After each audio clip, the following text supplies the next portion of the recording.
양과와 소용녀는 물속으로 들어가 얼음굴을 통해 연못가로 나왔다. 나와서 보니 기다란 밧줄이 늘어뜨려져 있고 연못가에는 수많은 발자국이 어지럽게 흩어져 있었다.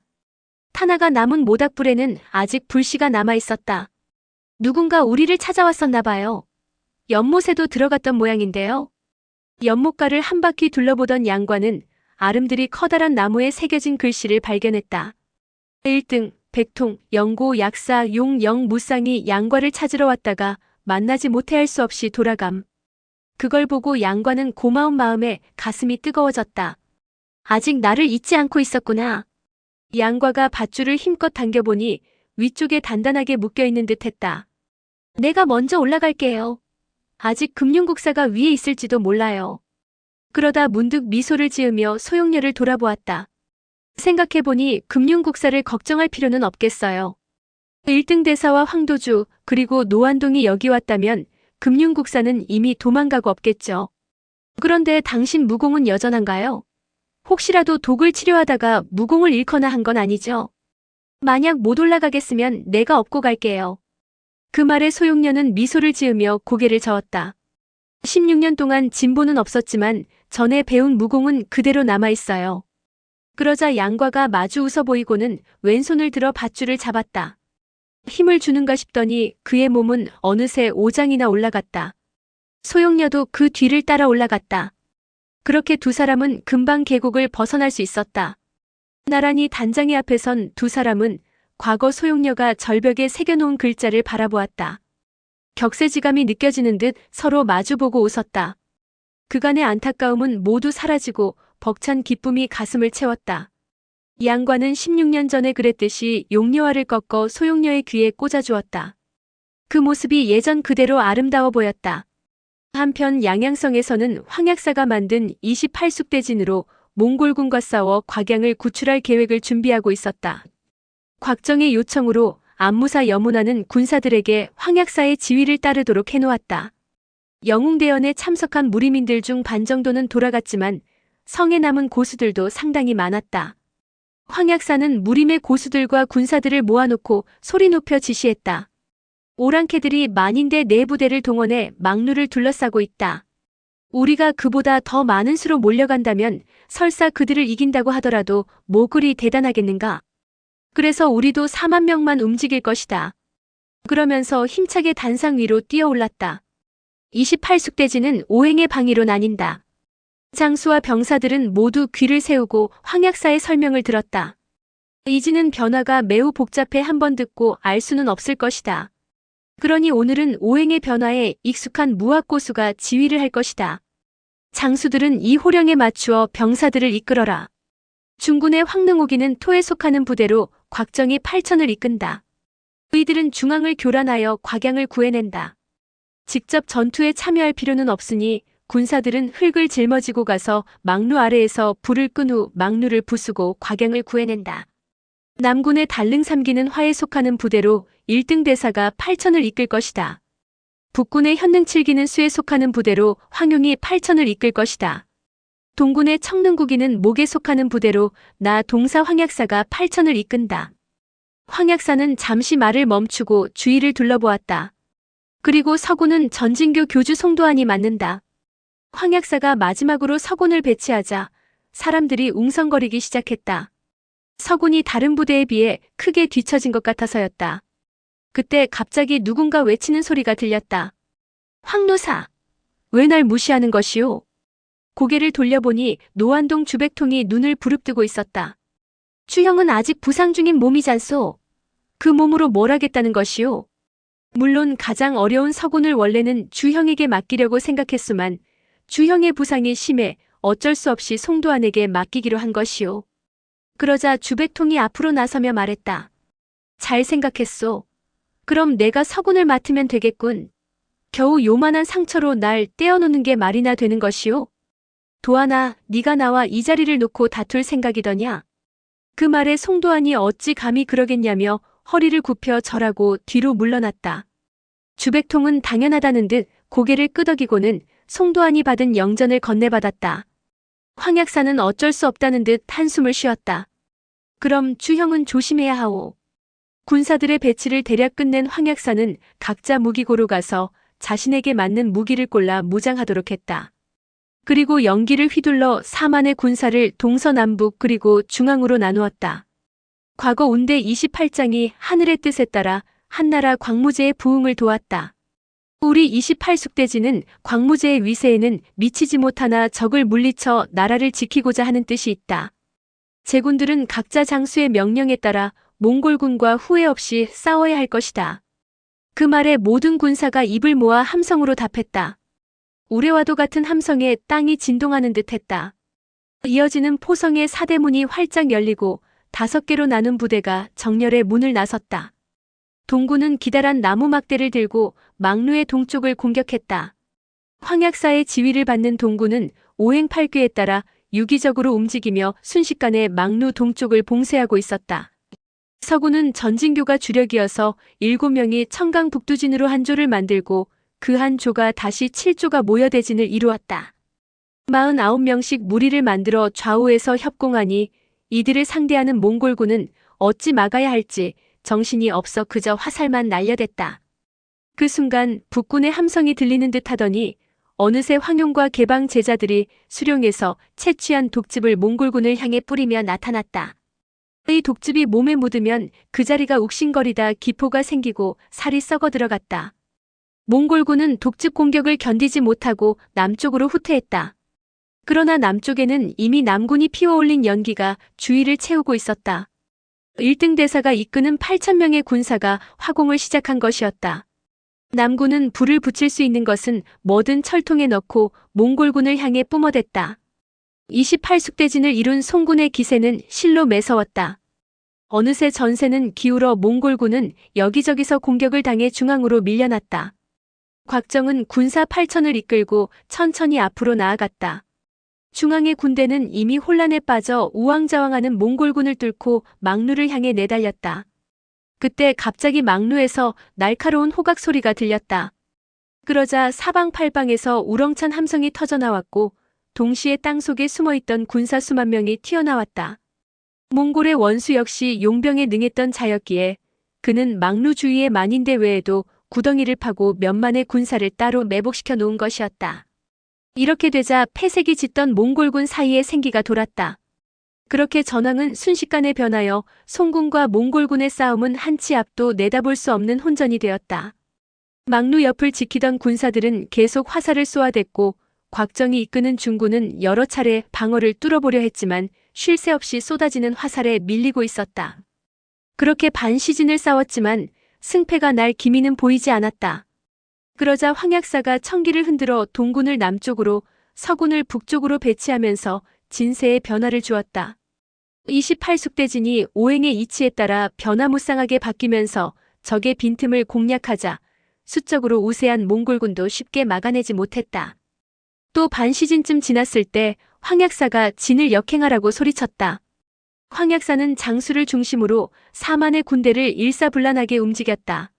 이렇게 진법을 몇 차례 바꾸며 서로 다른 부대가 번갈아 공격을 해대니 망루를 지키던 군사들이 버텨내기 힘들었다. 금융국사는 망루 위에서 전투를 내려다보며 내심 놀라움을 감추지 못했다. 예전에 황용이 작은 석진을 써서 자기를 막았을 때 쩔쩔맸던 기억이 떠올랐다. 그런데 지금 황약사의 진법은 딸인 황용의 것과는 차원이 다른 위력이었다. 그렇게 시간이 흐를수록 몽골군의 희생이 점점 커져만 갔다. 송군이 조금씩 망루를 향해 다가왔지만 금융국사는 차마 곽양의 몸에 불을 붙이지 못했다. 문득 고개를 돌려 곽양을 바라보니 두 손은 묶여있지만 머리를 꼿꼿이 쳐들고 있는 모습이 두려움이라고는 찾아볼 수 없는 표정이었다. 양아, 어서 아버지께 투항하라고 해라. 내가 열을 셀 때까지 네 아비가 투항하지 않으면 정말 불을 붙일 것이다. 그 말에 곽양이 피식 웃었다. 열이 아니라 1000까지 세어보시죠. 그러자 금융국사의 얼굴이 붉게 달아올랐다. 지금 내가 불을 붙이지 못할 거라고 생각하는 것이냐? 당신이 불쌍하다고 생각하는 거예요. 내가 왜 불쌍하다는 것이냐? 우리 아버지 어머니도 이기지 못하고 우리 외할아버지도 이기지 못하죠? 또 1등 대사, 노안동 주백통, 그리고 큰오빠 양과에게도 상대가 안 되잖아요. 그러니 절 이렇게 묶어놓는 것 말고는 방법이 없는 거 아닌가요? 양양성에서 저는 아주 작은 존재에 불과해요. 그리고 당신처럼 비열하지도 않고요. 참, 그래도 그동안 제게 잘해주셨으니까 사부라고 불러야겠죠. 하지만 횡설수설 헛소리하는 당신을 보니까 아무래도 한마디 하지 않고는 못 참겠네요. 그 말에 금융국사는 이를 으드득 갈았다. 그래서 무슨 말이 하고 싶은 것이냐? 당신 같은 사람이 세상에 살아서 무슨 소용이 있겠어요? 차라리 여기서 뛰어내려 죽어버리는 게 낫죠. 곽양은 평소에 그를 사부라 부르며 공손하게 대해왔다. 그러나 자신을 태워 죽이고 제 부모까지 해하려는 그를 보니 말이 곱게 나오지 않았다. 그녀는 어려서부터 영리하고 언변이 날카로웠다. 그런 그녀의 몇 마디에 이미 금융국사는 분노로 얼굴이 창백해졌다. 곽정은 들어라. 내가 열을 세겠다. 그때까지 투항하지 않으면 불을 붙이라는 명을 내릴 것이다. 네가 보기에는 나 곽정이 항복할 사람 같으냐? 곽정의 외침에 이어 황약사가 몽골어로 외쳤다. 금융국사. 적을 아직 잘 모른다는 건 당신이 어리석다는 뜻이다. 약한 여자아이를 괴롭히는 건 당신이 인을 모른다는 것이고 우리와 맞서 싸우지 못하는 건 용을 더럽히는 것이다. 이처럼 어리석고 어질지 못하고 비겁한 당신이 무슨 영웅이라고 떠드는 것이냐? 절정곡에서 나에게 잡혔을 때 저 어린 양이 앞에서 18번이나 머리를 조아리고 목숨을 구걸하는 너를 저 아이가 살려주지 않았느냐? 제 목숨을 건지겠다고 은혜를 원수로 갚는 이 녀석이 몽골의 제1국사라는 게 어디 가당키나 한 일이냐? 사실 금융국사가 곽양에게 고개를 조아리며 살려주기를 애원했다는 건 지어낸 이야기였다. 하지만 계략이 뛰어나고 사려가 깊은 황약사는 군사를 움직이기 전에 곽정을 시켜 금융국사를 모욕하는 이 말을 몽골어로 바꾸도록 해서 기억했다. 그리고 지금 목소리에 내공을 실어 그 말을 수많은 군사에게 알린 것이다. 거기에 금융국사가 시인도 부인도 하지 않자 예로부터 용사를 존경하고 비열한 인간을 가장 경멸하는 몽골인은 모두 멸시하는 눈으로 막루 쪽을 바라보았다. 무릎 군대가 싸울 때는 사기가 왕성한 쪽이 이기게 마련인데 몽골군은 자기 편 장수가 이렇게 비열하고 수치를 모른다는 이야기를 듣고는 그만 사기가 꺾이고 말았다. 반면 송나라 군사는 사기가 충천해 더욱 세차게 달려들었다. 금융국사는 상황이 불리해지자 크게 소리쳤다. 곽정, 내 말을 잘 들어라. 내가 하나에서 10까지 세는데 10을 세는 순간 네 딸은 숫덩이가 될 것이다. 그러곤 숫자를 세기 시작했는데 금융국사는 숫자 하나를 셀 때마다 조금씩 시간을 끌었다. 곽정이 이런 압박을 견디지 못해 투항은 하지 않더라도 최소한 마음이라도 혼란스럽게 만들기 위해서였다. 곽정 황약사 1등 대사 황용, 주백통은 막루 아래에서 수백 명의 병사가 횃불을 높이 들고 금융국사의 명령을 기다리고 있는 모습을 보고 하나같이 마음이 다급해 전력으로 달려나가 곽양을 구하려고 했다. 그러나 막루 앞에 늘어선 수천 명의 정예군이 활을 당겨 화살을 쏘기 시작하자 가까이 접근할 수가 없었다. 화살이 빗발치는 가운데 점창어은, 양장로, 무수문 등이 몸에 상처를 입었고 전진교 3대 제자 중 2명과 개방 고수 10여 명이 목숨을 잃었다. 하물며 송군의 장수와 병사 중 다치거나 죽은 자는 이루 헤아릴 수 없이 많았다. 황용은 미리 곽부를 시켜 연희갑을 외할아버지에게 주었다. 전투가 너무도 치열할 터이기 때문에 혹시 딸아이를 구하려다 아버지가 부상이라도 입게 된다면 천추의 한이 될 것 같아서였다. 황약사도 딸의 이러한 효심을 알고는 그 자리에서 거절하지는 않았지만 나중에 몰래 연희갑을 벗어 주백통을 속여 그에게 입혔다. 이 때문에 주백통은 화살에 맞은 상처가 다 낫지 않았는데도 창이 숲을 이루고 화살이 비가 되어 쏟아지는 와중에도 아무런 상처를 입지 않았다. 주백통은 화살이 자기 몸에 맞자마자 하나같이 땅으로 떨어지는 걸 보고는 기쁨을 참지 못하고 앞으로 달려나갔다. 그의 장풍이 날아가는 곳마다 몽골 군사들이 하나씩 쓰러졌다. 금융국사는 7가지 센 다음 갑자기 곽양이 불쌍해서 목이 메었다. 더 이상 숫자를 셀 수가 없었다. 그 모습을 본 몽골의 원수는 상황이 급박해지자 금융국사를 대신해서 큰 소리로 남은 숫자를 셌다. 8, 9, 10. 좋다. 어서 불을 붙여라.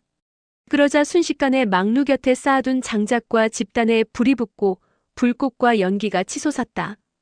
금융국사는 정말로 곽양을 불태워 죽일 생각은 없었지만 전투가 길어지고 승산이 보이지 않자 총사령관의 명령을 막을 수 없었다. 곽정이 이끄는 8,000명의 환기군은 모두들 등에 흑포대를 짊어지고 있었지만 막루로 접근하지 못해 안타깝게 발만 굴렀다. 황용은 검은 연기 속에서 불길이 치솟는 걸 보고는 얼굴이 창백해지면서 금세라도 쓰러질 듯했다. 그 모습을 보고 야율제가 황용을 부축해 일으켰다. 장모님, 후진으로 가셔서 잠시 쉬고 계십시오. 제가 목숨 걸고 처제를 구해오겠습니다. 바로 그때 멀리서 천둥 소리 같은 함성이 들려왔다. 그 소리에 놀라 모두들 고개를 돌려보니 언제 나타났는지 모를 수만의 몽골군이 양측에서 양양성을 공격하고 있었다. 만세, 만세, 만세. 함성을 울리며 몽골군이 데칸 몽가의 깃발인 구모대독을 휘날리며 양양성으로 돌격했다.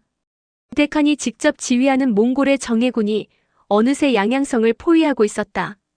한편 막루 근처에서 전투를 벌이던 곽정은 막루에서 불길이 치솟는 걸 보고 막 막루 위로 뛰어오르려는 찰나 갑자기 후방에서 큰 함성이 들려 고개를 돌려보았다. 아뿔싸, 오랑캐의 계략에 빠졌구나. 안무사가 나약해서 성 안에 군사가 많아도 지휘할 사람이 없으니 이러다가 대사를 그르치겠구나. 사실 곽정과 황약사는 성에서 출격할 때 혹시라도 적이 빈틈을 노려 기습할 것을 대비해 미리 엄중한 방비를 세워놓았다. 그러나 안무사를 믿고 있을 수만은 없었다. 딸아이를 구하는 건 작은 일이고 성을 지키는 건 큰 일이다. 곽정은 막루 앞에 적병이 이토록 완강하게 저항할 줄은 예상치 못했다. 또 몽골 데칸이 막루 앞에서 벌어진 전투는 무시하고 위험을 무릅쓰고 직접 성을 공격할 줄은 상상도 하지 못했다. 곽정은 마음을 굳게 먹기로 했다. 장인어른, 양이는 상관 말고 급히 적의 후방을 공격하십시오. 황약사가 고개를 돌려보니 화염이 점점 막루를 휘감고 금융국사는 긴 사다리를 타고 내려오고 있었다. 높은 막루 위에는 곽양만 남아 있었다.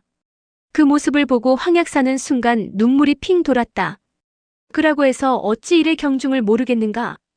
곽양 한 사람의 목숨이 어찌 양양성의 군사들과 백성 모두의 안위보다 중하겠는가?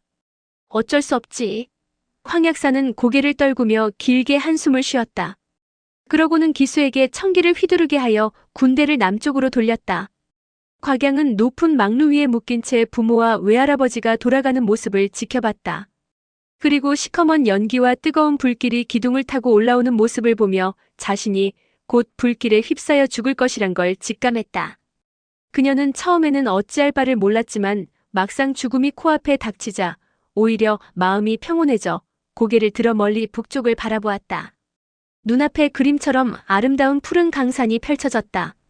이렇게 아름다운 세상을 놔두고 죽어야 한다니. 큰오빠는 지금 어디에 있을까? 계곡에서 빠져나왔을까? 양과와 함께했던 며칠을 떠올리며 그녀는 큰오빠를 다시는 만날 수 없겠지만 그래도 지난 3번의 만남이 평생의 위안이 될 만하다고 생각했다. 그녀는 위험한 지경에 빠져 있었지만 마음은 오히려 평온해졌다. 몽골군과 송군이 벌이는 치열한 전투에는 더 이상 마음을 기울이지 않고 계곡으로 달려갔던 지난 날을 회상했다. 그때 그녀의 귀에 맑은 휘파람 소리가 들렸다. 그 소리는 바람에 실려와 수많은 군사의 함성을 완전히 압도했다. 이 휘파람 소리, 환청인가? 곽양은 가슴이 떨려 눈을 크게 뜨고 사방을 살폈다.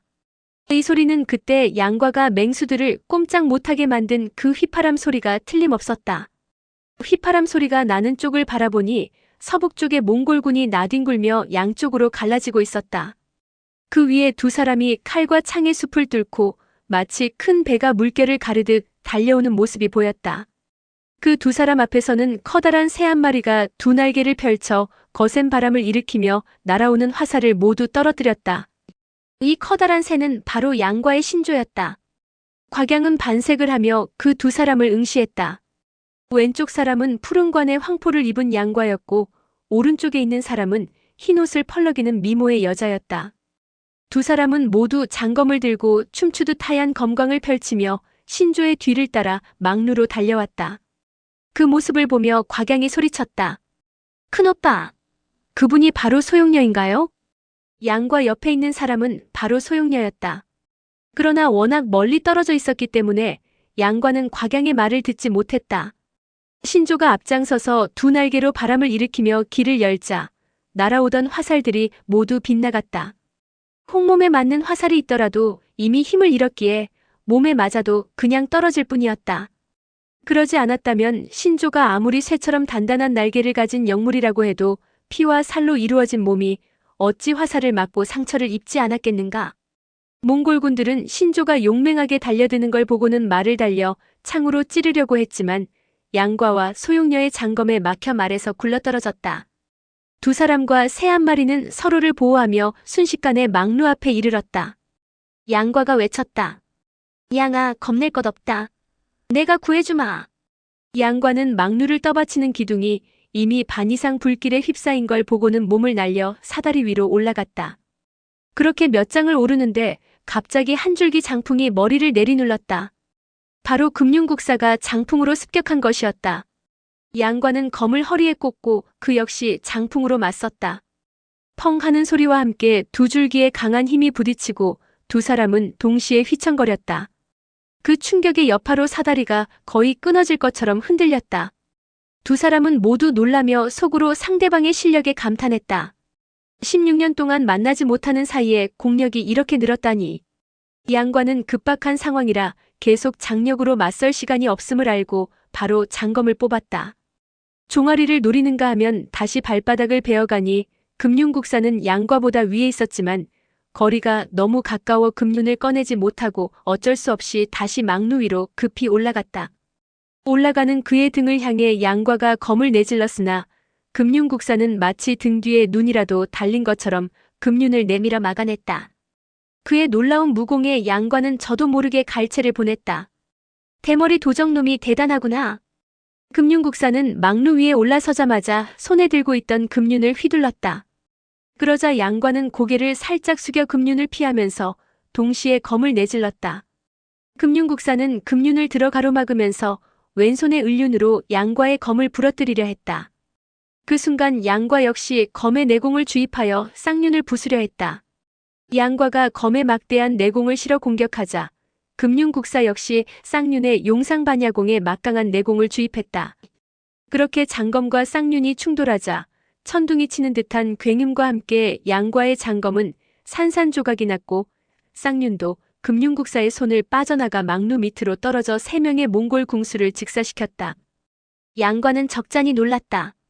소용녀와 옥녀 소심검법을 구사하기 위해 일부러 현철 중검 대신 보통의 장검을 사용했다. 그런데 금륜국사와 1초씩밖에 겨루지 않았는데 그만 검이 부러져 버린 것이다. 두 사람은 각자 뒤로 물러났는데 둘 모두 손이 은근히 마비되는 걸 느꼈다. 금륜국사는 손을 품속에 넣어 독륜과 철륜을 꺼내 양과에게 달려들었다. 별다른 무기가 없는 양과는 오른쪽 소매를 휘둘러 바람을 일으키며 왼손으로 아면소 훈장을 펼쳤다. 한편 황약사 곽정, 황용은 각자 병사를 이끌고 양양을 구하기 위해 돌아가다가 양과와 소용례를 보았다. 그들이 신조와 함께 나타나 적진을 휩쓸고 망루에 다가가는 걸 보고 크게 힘을 얻었다. 황약사는 연기를 흔들어 명령을 내렸다. 5부대에서 각각 4,000명씩 선발하라. 2만 명의 부대는 우리와 함께 공성 중인 적의 후방을 공격한다. 그리고 나머지 병력은 망루 아래에서 양과를 지원하도록 하라. 송군의 수는 절반 가까이 줄어들었지만 양과가 망루에 올라가 있는 걸 보고는 일기당천의 기세로 사력을 다해 싸웠다. 몽골군의 궁수들도 철옹성같이 버티고 서서 화살을 쏘아대니 양군은 그야말로 한치도 양보하지 않고 처절한 싸움을 벌였다. 한편 양과는 아면소 훈장으로 금륜국사의 쌍륜에 맞서 200여 초씩을 겨루었다. 두 사람의 무공 수위가 비슷했기에 쉽사리 승부가 나지 않았다. 그러는 사이 망루 기둥을 감싸며 치솟는 검은 연기 때문에 세 사람은 눈을 뜨기 힘들 정도가 되었다. 더구나 망루도 조금씩 흔들리기 시작했다. 기둥이 불에 다 타버리면 금세라도 무너져 내릴 테고 그러면 세 사람 모두 동기어진하게 될 판이었다. 금륜국사는 더 이상 시간을 끌어서는 안 되겠다고 생각했다. 그는 철륜을 들어 양과의 오른쪽 어깨를 향해 내리찍으면서 양과가 어깨를 숙여 피하는 틈을 타 오른손에 들고 있던 독륜으로 곽양의 얼굴을 향해 날렸다. 곽양은 나무 기둥에 묶여있는 상태라 이를 피할 재간이 없었다. 그걸 보고 깜짝 놀란 양과는 몸을 솟구치며 오른쪽 소매를 휘둘러 동륜을 떨어뜨렸다. 그 순간 금융국사가 팔을 내뻗어 천륜의 날카로운 날로 양과의 왼쪽 다리를 노렸다. 원래 고수간에 목숨 걸고 싸울 때는 조금의 방심도 허락되지 않는다.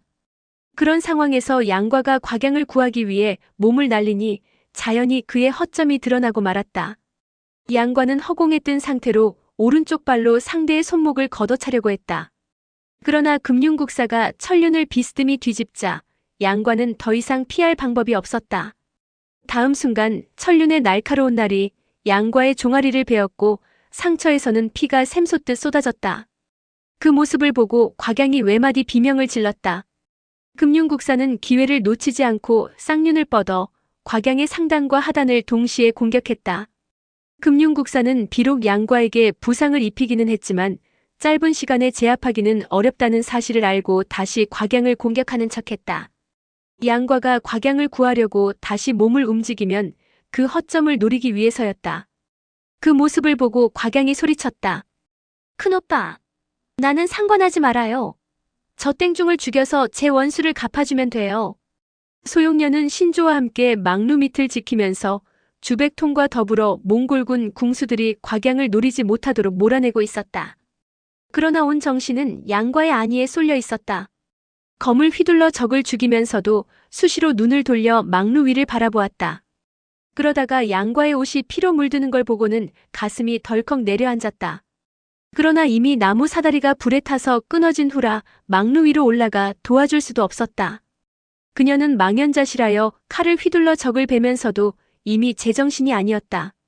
양과는 지난날 독고구패가 그랬던 것처럼 손에 검을 쥐지 않아도 검수를 펼칠 수 있는 경지에 오르기 위해 중검을 내려놓았다.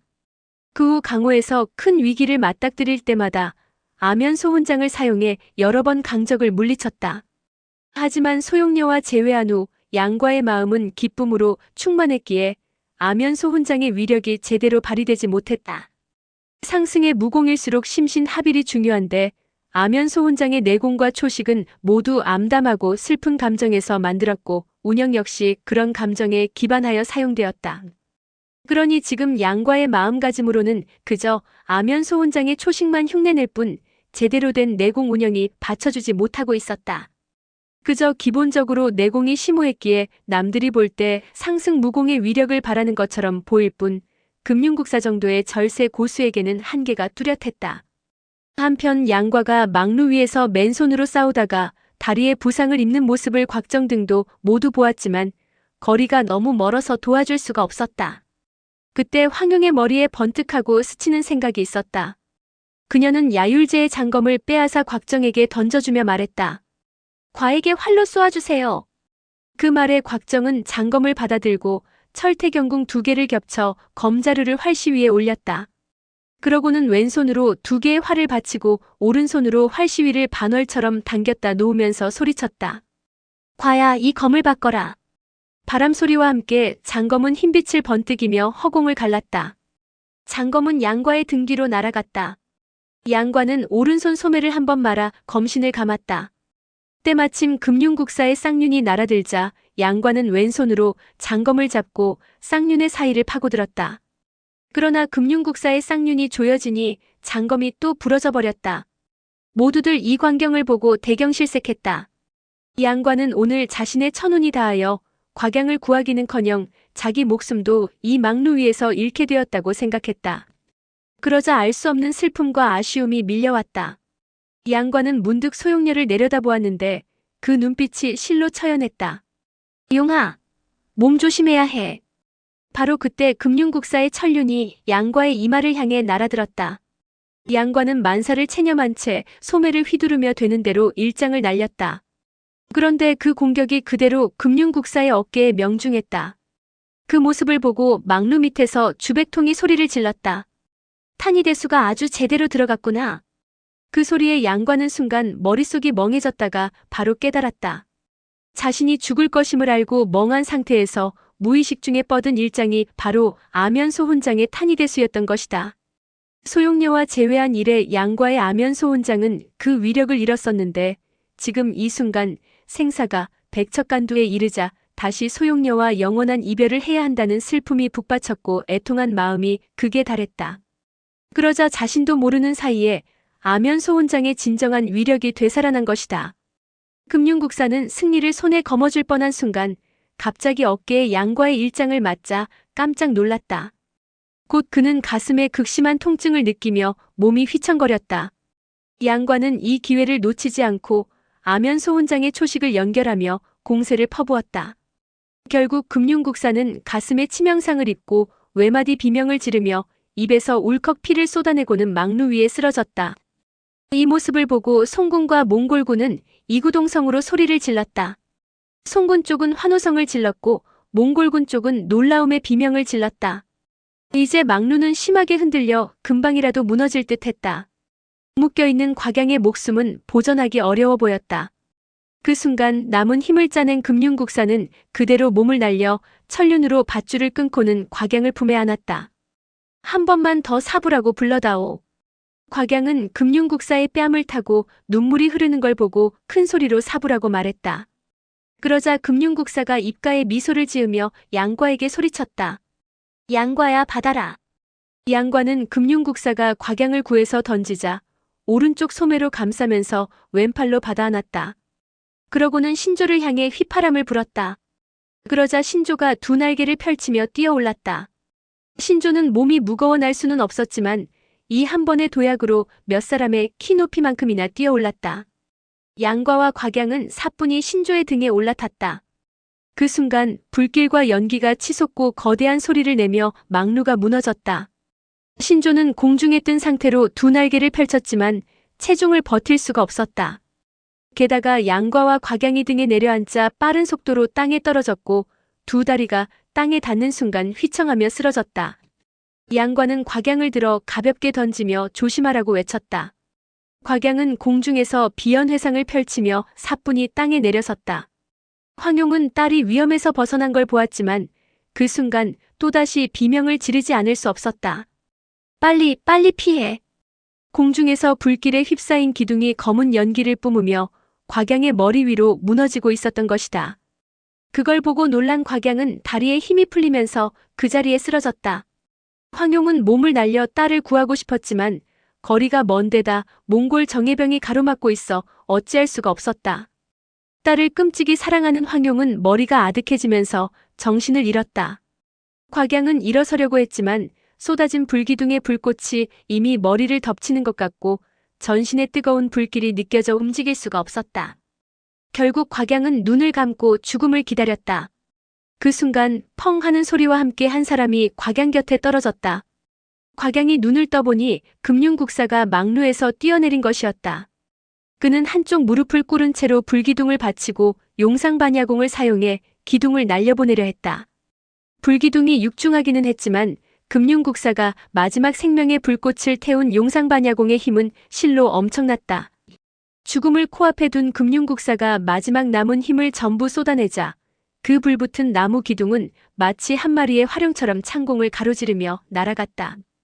수만의 송군과 몽골군은 모두 고개를 들어 난생 처음 보는 광경에 탄성을 내질렀다. 죽음의 문턱까지 갔다가 살아난 곽양은 땅에 맥없이 쓰러져 있는 금융국사에게 다가갔다. 사부님, 사부님. 곽양의 목소리를 들은 금융국사는 힘없이 눈을 떴다. 다행이구나. 너를 구해내서 다행이야. 금융국사는 말을 하면서도 연신 피를 토해냈다. 그는 자신이 가장 아끼고 보살핀 곽양을 구해냈다는 기쁨에 안도의 숨을 쉬었다. 그의 얼굴에 한 가닥 미소가 번졌다. 그러곤 평안하게 눈을 감고 고개를 떨구었다. 곽양은 금융국사의 몸을 부축하며 비통하게 울부짖었다. 사부님, 사부님.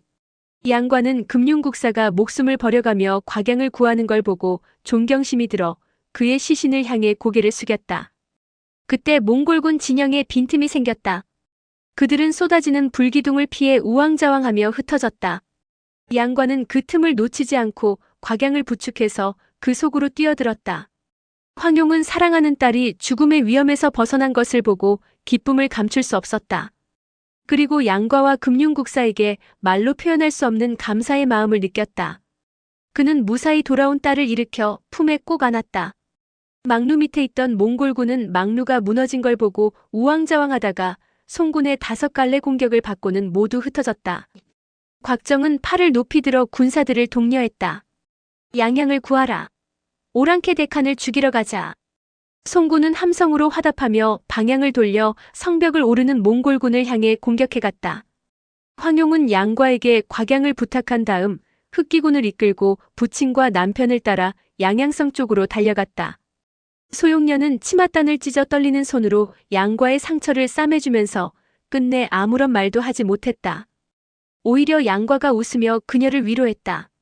위에서 악전고투하는 나보다 밑에서 걱정하고 놀라느라 당신이 더 고생했을 거예요. 송군은 천지를 진동시키는 함성을 내지르며 몽골군을 향해 돌격했다. 양과는 멀리서 그들을 바라보며 탄식했다. 중과부적인 것 같아요. 몽골군은 송군보다 수배가 많았다. 송군이 아무리 돌격하고 깨뜨려도 적군은 밀물처럼 밀려들고 또 밀려들었다. 이대로 보고만 있을 순 없을 것 같군요. 그런데 당신은 힘들지 않아요? 양과의 물음에 소용녀는 담담하게 웃으며 대답했다. 당신이 싸운다면 함께 싸워야죠. 그때 옆에서 곽양이 말했다. 언니, 정말 예쁘네요. 그 말에 소용녀는 고개를 돌려 미소를 지었다. 동생, 우리가 다시 만날 수 있도록 기도해줘서 고마워. 큰오빠도 연신 동생을 칭찬하며 나한테도 꼭 보여주고 싶다고 했어. 그러면서 곽양의 손을 꼭 쥐었다. 마치 친자매처럼 따뜻한 정이 느껴졌다. 소용녀는 원래 누구에게든 차갑게 대했으나 양과가 곽양을 칭찬하는 이야기며 자신들을 축복해 주었다는 것과 제 목숨을 돌보지 않고 계곡으로 뛰어든 이야기를 들으며 그녀를 남다르게 생각했다. 양과가 주인을 잃고 헤매는 말 세피를 잡아 끌고 왔다. 내가 앞장설 테니 가자. 양과는 말에 뛰어올라 먼저 달려갔다. 그러자 소용녀와 곽양도 각자 말에 올라타 그 뒤를 따랐다. 저 멀리 수백 개의 사다리가 양양성 벽에 걸쳐 있고 수만의 몽골군이 개미떼처럼 성벽을 기어오르고 있었다. 세 사람은 양양성이 보이는 언덕까지 달려가 잠시 말을 멈추고 사방을 둘러보았다. 그때 몽골군 수천 명이 야율제가 이끄는 군사 300명을 둘러싸고 있었다. 몽골군은 4척이나 되는 만도를 들고 야율제의 병사들을 하나하나 말에서 끌어내렸다. 곽부는 한 무리의 군사를 이끌고 포위망을 뚫고 들어가 남편을 구하려 했다. 그러나 워낙 많은 수가 둘러싸고 있어서 부부는 서로 바라보기만 할 뿐 도무지 다가가지 못했다. 곽부는 남편 옆을 지키는 병사가 점점 줄어드는 걸 보고 가슴이 철렁 내려앉았다. 아무리 야율제의 무공이 높다 하더라도 단기 필마가 된 채 수많은 군사들에게 포위되면 살아남기 힘들 터였다. 그 모습을 보고 양과는 언덕을 내려가 이리저리 날뛰는 말들을 끌어모았다. 모두 8필의 말을 잡아온 양과는 앞에 4필, 뒤에 4필을 세워 줄로 연결하고 말 등에 올라탔다. 그러곤 한 손에 고삐를 모아 움켜쥐고 우렁찬 기합 소리와 함께 적진을 향해 달려갔다. 32개의 발굽이 바닥을 때리는 소리가 지축을 흔들었다. 이는 말을 이용한 전술로 사람들은 연안간 마법이라 불렀다. 어디선가 갑자기 나타난 8마리의 말이 무서운 기세로 돌진해오는 걸 보고 몽골군이 놀라 주춤하는 사이 양과는 몽골군을 뚫고 포위망 안으로 들어갔다. 양과의 옷자락이 한번 펄럭이는가 싶더니 어느새 몽골군의 깃발이 말 한 장에 꽂혔다. 몽골군은 당황하면서도 양과의 앞을 가로막았다. 그러자 양과가 말고삐를 어깨에 메고 왼손으로 깃발을 휘둘렀다. 그와 동시에 장수 3명이 깃발에 맞아 말에서 떨어졌다. 야율제와의 거리는 이제 2장으로 좁혀졌다. 야율형, 어서 이리로 올라타시오. 양과가 깃발을 휘둘러 몽골군을 떼어놓는 사이 야율제는 몸을 솟구쳤다. 그러자 양과가 말 8필을 몰아 적진을 휘저으며 퇴로를 모색했다. 그때 야율제가 한숨을 내쉬며 말했다. 양형제, 구해줘서 고맙소. 하지만 포위된 부하들을 두고 나 혼자서만 살 수는 없소. 나는 저들과 함께 죽겠소. 야율제의 말에 양과는 가슴이 뭉클해졌다. 야율형도 깃발을 빼앗아 오시오. 그 말에 야율제는 말에 올라타 적진으로 내달려 큰 깃발 하나를 빼앗아 왔다. 그러는 사이 양과는 자신이 빼앗은 깃발에 불을 붙였다. 그 모습을 보고 야율제도 양과가 불 붙인 깃발에 자기가 빼앗아온 깃발을 가져다 대고 불을 붙였다. 두 사람은 큰 소리를 질러대면서 불붙은 깃발을 휘두르며 적진을 누볐다. 그렇게 두 사람이 포위망을 휘젓는 사이 야율제의 부하들도 겨우 포위망을 뚫고 나와 목숨을 건졌으나 야율제의 부대는 이제 80명 정도가 남은 상황이었다. 곽부는 양과 앞으로 다가가서 공손하게 절을 했다. 양 오빠, 제 일생 동안 오빠에게 미안한 짓만 했는데도 이렇게 넓은 아량으로 과거의 허물을 덮어주시니? 곽부는 더 말을 잇지 못하고 목이 메었다. 과거 양과가 그녀의 목숨을 여러 차례 구해주었으나 곽부는 끝내 그와 감정이 좋지 않았다. 자신에게 은혜를 베풀어 주었지만 그녀는 여전히 양과를 미워했다. 오히려 그가 자신의 무공을 믿고 그것을 과시하기 위해 도와주는 것이지 결코 진심은 아니라고 생각했다. 그러나 이제 남편까지 구해준 양과에게 곽부는 비로소 진심으로 고마운 마음이 생겼고 지난날의 잘못을 뉘우쳤다. 양과는 손을 저었다. 동생, 우린 어려서부터 함께 자랐어. 비록 이런저런 일들이 있기는 했지만 그래도 우린 남매나 다름없다고 생각해. 앞으로 동생이 날 미워하고 싫어하지만 않는다면 난 괜찮아. 그 말에 곽부는 할 말을 잃었다. 어린 시절에 있었던 일들이 주마등처럼 뇌리를 스쳐갔다. 내가 왜 저 사람을 미워한 걸까? 정말 저 사람을 싫어한 걸까? 아니야, 무시 형제처럼 내게 조금만 부드럽게 대해줬다면 나도 그를 좋아했을 거야. 그러나 그는 날 본 채도 하지 않았지. 그래, 어쩌면 난 그를 너무 좋아해서 그렇게 미워했는지도 모르겠군. 20년의 세월 동안 그녀는 자신의 마음이 어떤 것인지 모르고 지내왔다. 양과를 생각할 때마다 그를 적으로 여겼지만 마음속 깊은 곳에서는 항상 양과가 자리 잡고 있었던 것을 부인할 수는 없었다. 양과가 그녀의 마음을 몰랐듯 곽부도 자기 마음을 몰랐던 것이다. 양과를 원망하고 미워했던 마음이 거치고 나자 곽부는 그제야 모든 걸 분명하게 알 수 있었다. 그러나 지금 와서 그런 게 다 무슨 소용이겠는가? 이미 자신은 다른 남자의 여자가 되었고 양과 역시 다른 여자의 남자가 되었는걸. 곽부는 자신도 모르게 한숨을 쉬었다. 곽부의 얼굴에 홍조가 떠올랐다가 다시 창백해졌다. 한바탕 격전을 치른 양과는 소용녀와 곽양을 언덕 위로 올라오게 했다. 그들은 멀리 양양성 앞에서 벌어지는 격전을 바라보았다. 몽골군은 여전히 개미떼처럼 성벽에 달라붙어 있었다. 곽정과 황약사 등이 군사를 이끌고 그 뒤를 공격했지만 병력이 너무 적어서 몽골군의 전열에는 타격을 주지 못했다. 몽골 대칸의 깃발이 점점 성과 가까워졌고 성안을 지키는 군사들은 이미 혼란에 빠져 더 이상 반격할 여력이 없는 듯 보였다. 큰오빠 어쩌면 좋아요? 어쩌면 좋아요? 곽양이 발을 구르며 안타까워했다. 언덕 위에서 위기에 빠진 양양성을 바라보던 양과가 야율제에게 말했다. 야율형, 사내로 태어나 나라를 위해 싸우다 죽는 것도 멋진 최후가 아니겠소? 우리 가서 다시 한번 저들과 붙어봅시다. 그 말에 야율제가 고개를 끄덕였다. 당연히 그래야지요. 그러자 소용녀와 곽양 그리고 곽부도 한 걸음 나섰다. 우리도 함께 가요. 양과가 말했다. 그래, 내가 선봉에 설 테니 무기를 수습해 내 뒤를 따라와. 야율제는 부하에게 창을 구해오도록 지시하고 그 자리에서 서너 자루씩 나누어 가졌다. 양과는 기다란 창을 옆에 끼고 선두에서 말을 몰았다. 신조는 그들 옆에서 날아오는 화살을 날개로 막아가며 함께 달렸다. 소용녀와 야율제 그리고 곽부와 곽양 네 사람도 양과의 뒤를 바짝 쫓았다. 양과는 그대로 곧장 몽골 대칸을 향해 질풍처럼 내달렸다. 그리고 그의 뒤로 생존한 야율제 부대 80여 명이 뒤따랐다. 몽가의 호위병들은 바람처럼 달려오는 양과를 발견하고 백인대를 두 부대로 조직해 그 앞을 가로막았다. 양과는 날듯 말을 달리면서 왼팔을 들어 창을 던졌다. 그러자 백부장의 철갑이 여지없이 뚫리며 가슴을 관통했다. 그는 다시 야율제에게 창을 받아들고 그 기세를 몰아 또 창을 던지니 두 번째 백부장의 가슴이 정통으로 뚫렸다. 몽가의 호위병들은 우두머리를 잃자 갈팡질팡했다. 그러는 사이 양과는 검의 길을 실어 건풍을 날리며 어느새 적진을 뚫고 들어갔다. 용맹스러운 몽골의 호위병들은 그래도 물러나지 않고 너도 나도 무기를 들고 그 앞을 막아섰다. 그러나 양관은 마치 물을 가르듯 앞쪽의 병사들을 쓰러뜨리면서 나아갔다.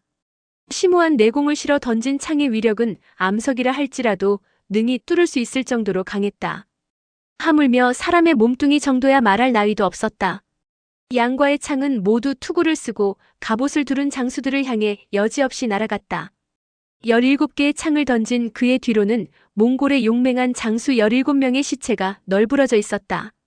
정광석화와도 같은 공격 앞에서 몽골군은 추풍낙엽처럼 쓰러졌다. 양과는 어느새 대칸을 사정거리 안에 뒀고 몽가의 호위병들은 죽을 각오로 양과의 앞을 가로막았다. 방패가 몽가 앞을 성처럼 쌓으며 물샐 틈 없는 방비를 했다. 당황하는 몽골의 대칸 모습이 눈에 들어오자 양과는 말을 달리면서 야율제에게 창을 받으려고 했다. 그러나 그의 손은 어찌된 일인지 허공을 더듬거렸다. 알고 보니 이미 몽골군이 중간을 차단한 것이었다. 양과는 장소를 내지르며 두 다리로 말 한 장을 딛고 섰다. 순간 그의 몸이 솟구치더니 그대로 앞으로 날아갔다. 10여 명의 호위병이 창을 들어 양과를 노리고 찔렀다. 하지만 양과는 허공에서 공중제비를 돌며 이들의 창을 넘어섰다. 이 광경을 지켜보던 데카는 아무래도 심상치 않음을 느끼고 얼른 말머리를 돌렸다. 몽가가 탄 말은 몽골에서도 손꼽히는 준마였기에 다른 말보다 월등히 빨랐다. 이름이 비운추라고 하는 이 말은 과거 곽정이 탄 한열보마와 비교해도 떨어지지 않았다. 대칸을 태운 비운추는 나는 듯 내달렸다. 양과는 경공수를 펼쳐 그 뒤를 쫓았다. 몽골군 역시 양과의 뒤를 바짝 쫓았다. 상황이 이리 되니 치열하게 싸우던 송군과 몽골군도 잠시 전투를 멈췄다. 그이들은 함성을 지르며 양과와 대칸의 추격전을 지켜보았다. 양과는 대칸이 혼자서 도망가는 걸 보고는 쾌재를 불렀다. 좀 더 빨리 뛰면 대칸을 따라잡을 수 있을 것 같았다. 그러나 비운추는 역시 보통 말이 아니었다. 비운추가 뒷다리로 땅을 가볍게 박차고 뛰어오르면 한 발에 몇 장을 달려나갔다. 양과는 내공을 끌어올려 더욱 속도를 내어 쫓았으나 대칸과의 거리는 오히려 벌어지기만 했다. 그때 양과 눈에 땅에 떨어져 있는 창이 보였다. 양과는 그대로 달리며 몸을 숙여 창을 집어들고는 그대로 몽가의 등을 향해 힘껏 던졌다. 그러자 창이 엄청난 파공음을 내며 유성처럼 날아갔다. 양구는 숨을 죽이고 그 모습을 지켜보았다. 비운추는 더욱 빠르게 달렸고 창은 대칸에게 조금 못 미치는 지점에서 떨어졌다. 그 모습을 보고 몽골군 진영에서 함성이 터져나왔다. 몽가는 함성을 듣고서야 등 뒤에서 무슨 일이 일어난 줄 알았다. 말 위에서 뒤를 돌아보니 땅에 꽂힌 창이 파르르 떨리고 있었다. 양과는 다 된 일을 망친 것 같아 마음이 울적했다. 그러다 갑자기 한 가지 생각이 떠올랐다. 창은 무거워서 멀리까지 날아가지 않는다. 그렇다면 돌멩이를 써보면 어떨까? 그때 몽가는 이미 서쪽으로 말을 몰아 그곳에 주둔한 만인대와 합류했다. 만인대는 환호성을 지르며 대칸을 맞이했다.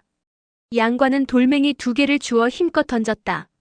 그러자 2개의 돌멩이는 바람을 가르며 날아가 비운추의 엉덩이에 명중했다. 깜짝 놀란 비운추가 앞다리를 들고 길게 울부짖었다.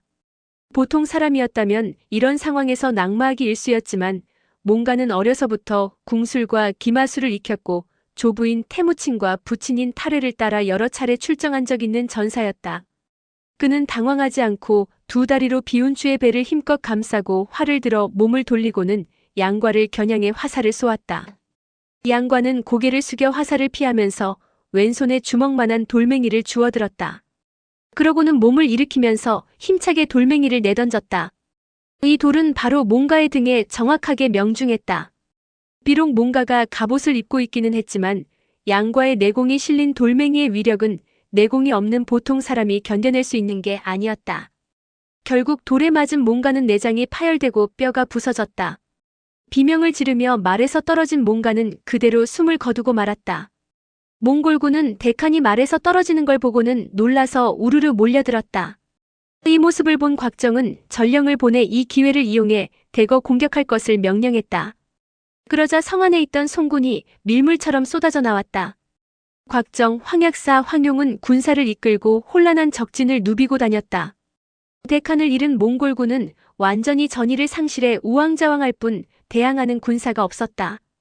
그 와중에 죽은 자가 부지기수였고 살아남은 자는 무기와 깃발을 버리고 북쪽으로 달아나기 시작했다. 그 뒤를 쫓던 곽정은 서쪽에 또 다른 군대가 밀고 올라오는 걸 발견했다. 자세히 보니 4대 왕자 홀필렬의 깃발이었다. 그러나 몽가의 죽음을 전해들은 홀필렬의 부대 역시 전의를 상실하고 말았다. 결국 군율이 엄하기로 유명한 홀필렬의 군대도 허둥지둥 달아나는 아군을 보고는 더 전진하지 못하고 천천히 북으로 물러났다. 곽정 등이 30여 리를 쫓아갔으나 여문안이 황군하라는 전령을 잇따라 보내자 할 수 없이 말머리를 돌려 성으로 개선했다. 몽골은 송과 전쟁을 시작한 이후 이런 대패는 처음 겪는 일이었다. 게다가 데칸이 적의 성 아래에서 목숨을 잃었으니 사기가 크게 꺾였다. 몽골 데칸의 자리는 반드시 아들에게 물려줘야 하는 건 아니었다. 그들은 황족과 중신들의 회의에서 데칸을 옹립했다. 그 결과 7대 왕자인 아리불가가 북방의 몽골 본거지에서 데칸으로 옹립되었다. 몽골 부족은 장자가 군대를 이끌고 전쟁에 나가면 막내는 본거지를 지키는 관습이 있었다. 그래서 모순적이게도 별다른 재주가 없어 후방에 남아있던 아리불가 왕자가 데칸의 자리를 계승하는데 가장 유리한 조건을 갖추고 있었다. 어차피 황족과 중신이 데칸을 옹립하는 것이니 정치적 입지를 다지기 가장 유리했기 때문이다. 그러나 나중에 홀필렬이 군대를 이끌고 북상해 아리불가와 일전을 벌인 후 결국 데칸의 자리를 차지하게 된다.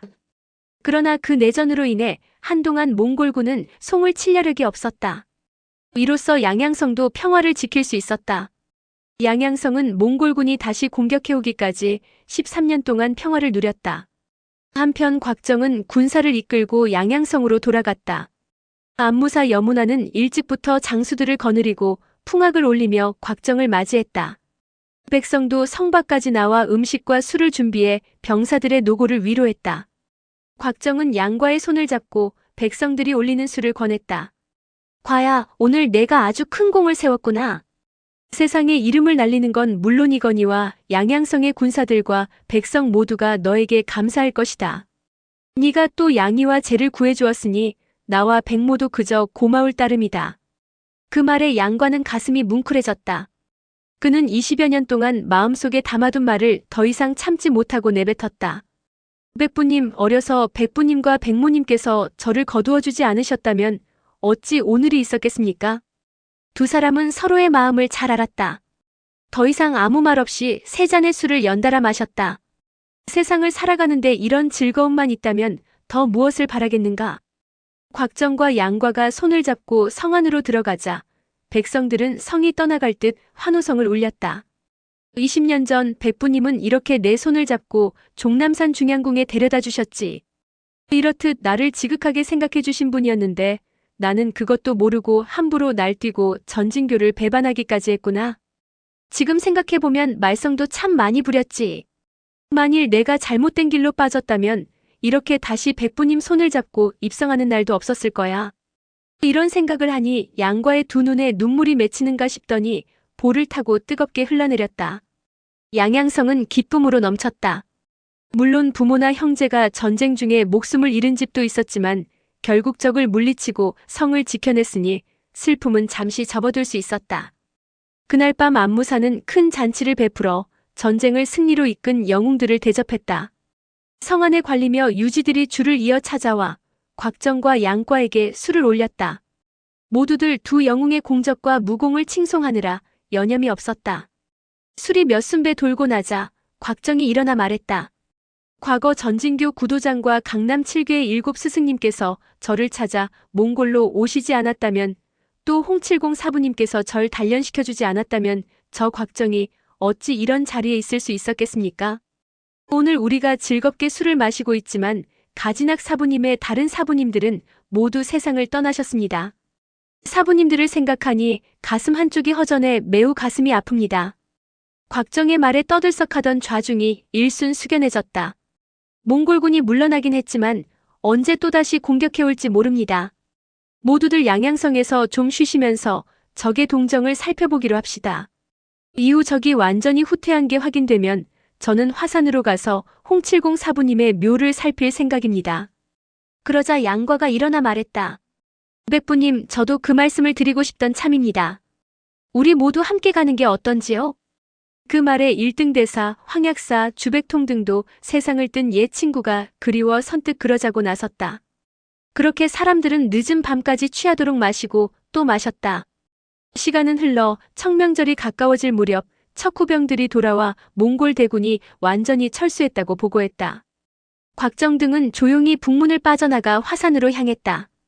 육무상, 무시형제, 점창어운 등은 아직 완쾌되지 않았기에 마차를 이용하고 나머지는 말을 탔다. 이제 평정을 되찾은 그들은 달리 바쁜 일이 없었기 때문에 쉬엄쉬엄 자연을 즐기며 화산으로 향했다. 부상을 입은 사람들은 마차를 타고 가면서 잘 쉬었기 때문에 가는 도중 거의 완쾌되었다. 화산에 도착한 일행은 양과의 안내를 받아 홍칠공과 구양봉이 묻힌 곳으로 올라갔다. 황용은 산 밑에서 사온 닭고기와 채소 등 홍칠공이 평소 좋아하던 음식을 무덤 앞에 차려놓고 제사를 지냈다. 일행은 모두 홍칠공의 모습을 떠올리며 경건하게 절을 올렸다. 홍칠공의 무덤 옆에 구양봉의 무덤도 있었다. 곽정은 구양봉에 대한 뿌리 깊은 원한이 있었다. 비록 수십 년이 지났지만 구양봉이 자기 사부들을 비참하게 살해한 것만 생각하면 아직도 이가 갈렸다. 그러나 양과는 과거의 인연을 생각하며 소용녀와 함께 무덤 앞에서 절을 올렸다. 다른 사람들은 모른 척하며 두 사람의 모습을 우두커니 쳐다보았다. 제사를 끝내고 일행은 가지고 온 음식으로 간단히 식사를 했다. 그때 한 차례 동풍이 불어오더니 바람에 실려 멀리서 고함 소리와 무기 부딪히는 소리가 들려왔다. 누군가 싸우고 있는 모양이었다. 가장 먼저 신이 난 주백통이 소리나는 쪽으로 달려갔고 그 뒤를 나머지 사람들도 따랐다. 산모퉁이를 돌아 한참을 올라가자 30-40명의 남녀가 손에 무기를 들고 싸우는 게 보였다. 그들은 주백통, 곽정등을 보고서도 그저 산을 오르는 사람이려니 생각했는지 별 신경을 쓰지 않았다. 그중 건장해 보이는 사내가 목소리를 높여 말했다. 잠시 멈추시오. 이런 식으로 싸워서는 끝이 나지 않습니다. 1대1로 대결해서 승부를 가리도록 합시다. 끝까지 버티는 사람이 이기는 겁니다. 나머지 분들은 깨끗이 패배를 인정하고 끝까지 남은 한 사람을 천하제일인으로 추대해야 합니다. 오늘 고수들이 모두 이곳에 모였으니 정식으로 겨뤄봅시다. 천하제일인이란 칭호는 결코 쉽게 얻을 수 있는 게 아닙니다.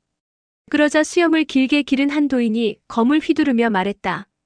조소 무림의 화산농검에 관한 이야기가 전해지는데 우리도 오늘 여기서 진짜 천하제일이 누군지 한번 가려봅시다. 그 말에 모두들 박수를 치며 호응했다. 용기 있는 사람은 어서 도전해보시오. 그러자 몇 사람이 무기를 치켜들고 앞으로 뛰어나갔다. 가만히 그들이 하는 말을 듣고 있던 주백통, 황약사, 1등 대사 등은 말없이 서로의 얼굴을 마주보았다. 천하제일인을 가린다는데 그곳에 모인 자들 중 주백통 일행이 아는 이는 단 한 사람도 없었다. 첫 번째 화산 농검은 곽정이 세상에 태어나기 전 화산 정상에서 열렸다. 당시에는 동사, 서독, 남제, 북계, 중신통 5사람이 구음진경을 얻기 위해 무공을 겨루었다. 무공을 겨루어 이긴 사람이 구음진경을 갖기로 했고 그 결과 중신통 왕중양이 승리를 거두어 천하제일인의 칭호를 차지했다. 그로부터 25년이 지난 후 황약사 등이 두 번째 화산농검을 개최했는데 그때 왕중양은 이미 세상을 뜬 뒤였다. 동사, 서독, 남제, 북계, 4사람 외에 주백통, 구천인, 곽정 등 3사람도 참가했다. 당시 화산농검에 참가했던 7사람 모두 절세고수의 반열에 들었기에 사실 그중 어느 하나를 뽑아 천하제일이라고 칭하기는 어려웠다. 단순히 무공만 놓고 따지자면 어쩌면 실성한 듯한 구양봉이 가장 강했을지도 모른다. 그러나 그는 결국 황용의 기지에 속아 도망가고 말았다. 그로부터 여러 해가 지난 지금 뜻밖에도 무림의 고수들이 또다시 이곳에 모여 세 번째 화산농검을 벌일 줄은 생각지도 못했다. 황약사 등은 당황스러움을 감추지 못했다. 당대 최고의 고수들이 모이는 화산농검에 참가한 이들 중 어찌 아는 얼굴이 한 사람도 없단 말인가. 설마 아니 정말로 장강의 뒷물결이 앞물결을 밀치고 간다는 말처럼 이제는 세대가 달라졌단 말인가.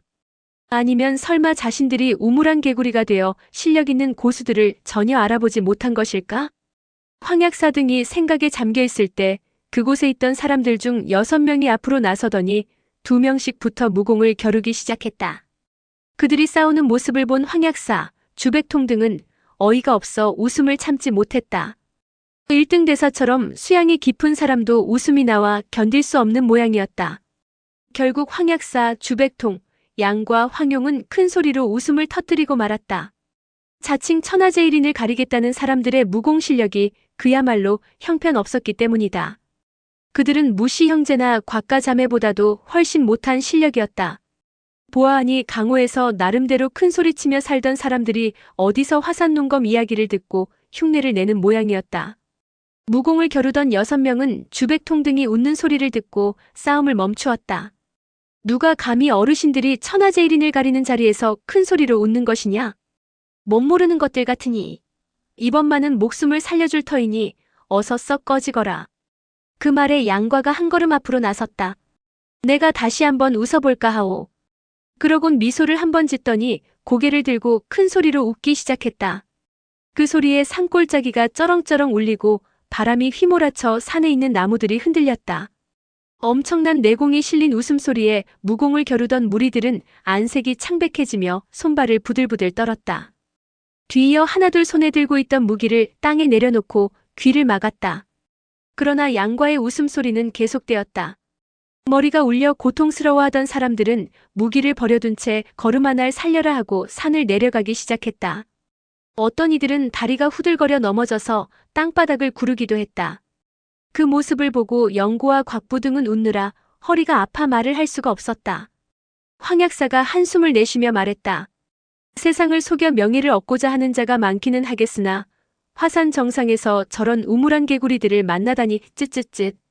주백통이 웃으며 말했다. 과거에는 무공이 뛰어난 동사 서독, 남재, 북계, 중신통을 천하우절이라 불렀는데 서독과 북계, 그리고 중신통은 이미 세상을 떠나고 없으니 이제 누구를 가리켜 천하우절이라 부를꼬? 그 말을 황용이 웃으며 받았다. 1등 대사와 저희 아버지는 공력이 날로 깊어지시니 당연히 천하우절에 해당할 듯 싶고 노안동의 의제 곽정은 북계로부터 직접 무공을 전수받았으니 북계의 뒤를 이을만 하지요. 과가 비록 아직 젊지만 무공 실력이 탁월하니 젊은 세대 중에서는 이 아이를 따를 사람이 없을 겁니다. 게다가 과는 구양봉의 의자이기도 하니 서독의 후계라 할 수 있고요. 그 말에 주백통이 고개를 저으며 아니라고 손사래를 쳤다. 뭐가 아니란 말씀이세요? 구양봉은 하는 짓이 악독해서 서독이라는 별칭이 붙었는데 양과의 성격으로 어찌 서독의 후계자가 될 수 있겠어? 그럼 양과가 억울하지. 그러자 황용이 미소를 지었다. 정오빠도 거지는 아니지만 북계의 뒤를 이었고 1등 대사께서도 지금은 황제가 아니시잖아요. 제가 보기에는 천하오절의 벼로를 바꾸어야 할 것 같아요. 아버지야 오래된 벼로이니 굳이 바꿀 필요는 없을 테고 1등 대사께서는 지금은 황제가 아니고 승려이시니 남제가 아니라 남승으로 불러야 하지 않을까요?